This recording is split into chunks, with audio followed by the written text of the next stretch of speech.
It's your favorite time of the year. It is. It went on.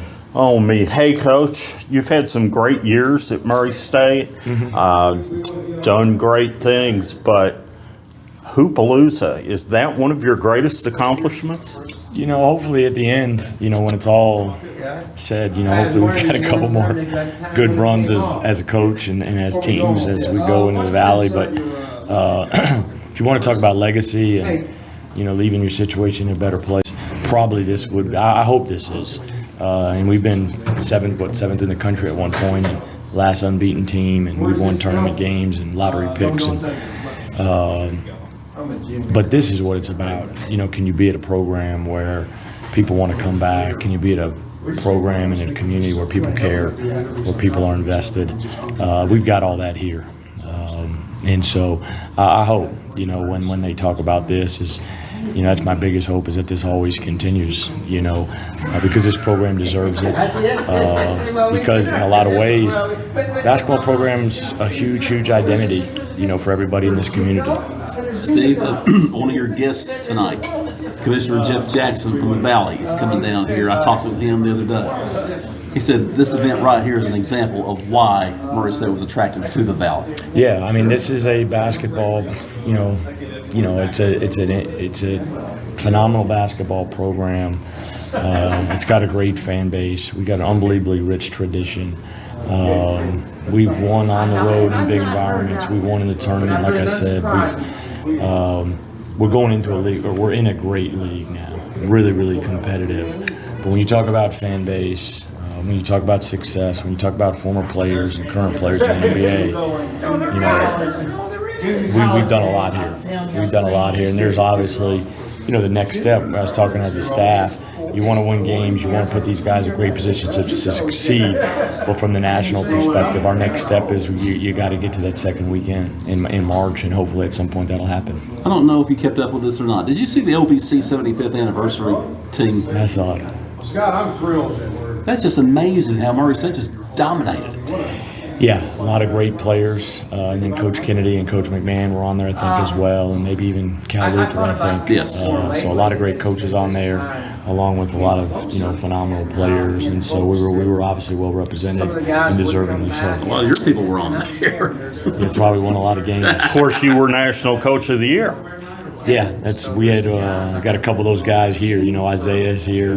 Dante obviously is on my staff. Juwan's having a baby, or he'd be here. And Ivan just signed a deal, or he'd be here because he was coming. He just got a contract and he left to go play. And Ed Daniel will be here a little bit later today. And so that was that starting five right there. So they made us look really good. I mean, they were going to play tomorrow. Presidency, the greatest of the past. A couple of them, a couple of them. They're not as good as they used to be. I'm just kidding. Isaiah can still shoot. Yeah, he was making a bunch of threes today. So he's playing. Isaiah, you got to think about him and Ed. They've been pros now 10 years. I think Ed last was in Italy, and Isaiah almost won the EuroLeague this year. They lost the championship.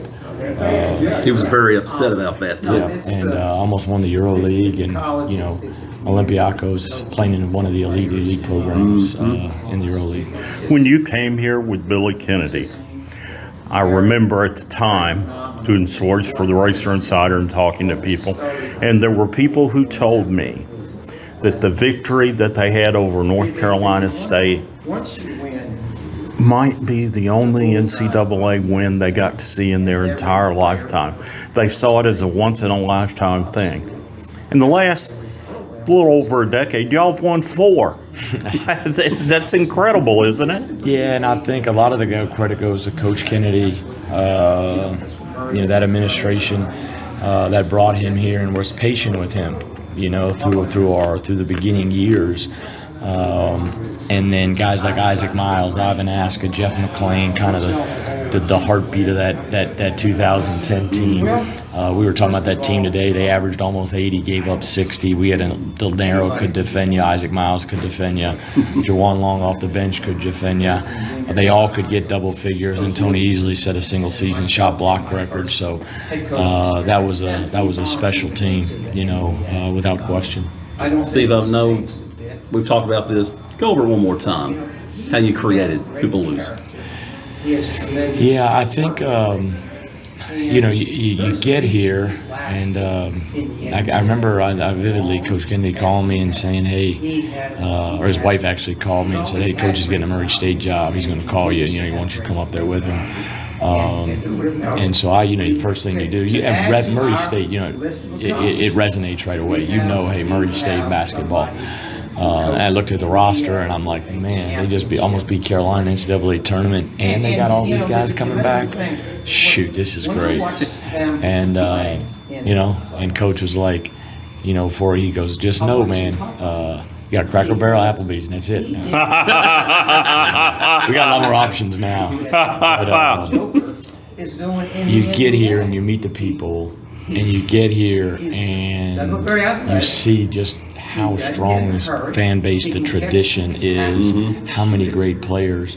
And I just, and as a kid, you follow the great programs, the Dukes, the Carolinas, Indianas, UCLA's, just those elite blue blood programs, and the best we can do in our league, in our program, what can we do to emulate them? And, they have a great brotherhood, within their former players and current players. And, we got it kicked off the ground, I guess 10 years ago. I guess this is 10 years ago it started. And Mark Godfrey came, and he spoke, and Darren Boatwright and Lindy Suter and DT Mays is here this weekend, and he spoke, and it was a phenomenal weekend. And 10 years later, it's still going really strong. You mentioned Darren Boatwright. He told me once about when he was in high school. He said, I was a shooter, I wasn't a maker. You're right. I saw him. Well, he's self-aware, and that's, if you're going to coach players, if they're self-aware, they're easier to coach. The one thing, when you say Darren Boatwright, to me, the one thing that sticks out, like you were talking about earlier, is after 2010, we were 31-5, and I came to my office one morning, and there's a note on my desk, and I opened it up, and Darren had left us a note. He was the assistant AD here at the time, and said, man, so fun to watch, phenomenal run. This will never happen again, so make sure you take some time to really enjoy it. 31 wins ain't coming around here, and it just doesn't come around here every day. Sure. And like you touched on, it's been, we went 31, we've gone 31, two other times with a 29, and then I think Matt had a 28. So, like you said, it's been a great decade and a half almost. Now we've got new goals and new dreams and new aspirations going into this new league. But the reason you do Hoopalooza is because we're a lot more than just 2010 to 2023. We're 1996, we're 1995, we're 1964, we're 1988. We've had phenomenal years, phenomenal players, from Luther to Green to Newton to Godfrey and Edgar and Cronin and to Vester, and to Vester, you can count on him. He's such a great ambassador and supporter of our program. Jonathan Stark, got him before he left. Yeah. Looking back, what was it about him other than, hey, we can get a double-digit score from Tulane? What was so appealing about him and thinking you were bringing him here to play for you? Good. I thought you were going to ask if you could. I thought I should have took it by instead. No, that's ironically, and I'm glad Matt's here tonight to present him. I think that's awesome, and I appreciate Matt's efforts to get back and his staff that coached him. That was really the last player Matt and I signed together, before we left and before he became the head coach here. But Memphis kid, #1, so I think obviously having the success Cam did, make Murray relevant to him, being close to home. But you get a double-figure score from the league that he played in, his ability to score the basketball, and then really play either guard spot the way we like to play. And then you're losing guys, that we were losing. He was going to be a great fit, and obviously it turned out really well for him and for Matt, and so really happy for those guys. And yet the coaching tree continues to grow. Abdur Rahim, in May. Yep. You coached with them, right? Yeah, I coached him as a player, and then we worked together here. And you know, Mir was so instrumental in so many things behind the scenes here. Whether it was to continue to develop a kid like Dante Poole, whether it was really doing a great job with Isaiah Cannon on his visit.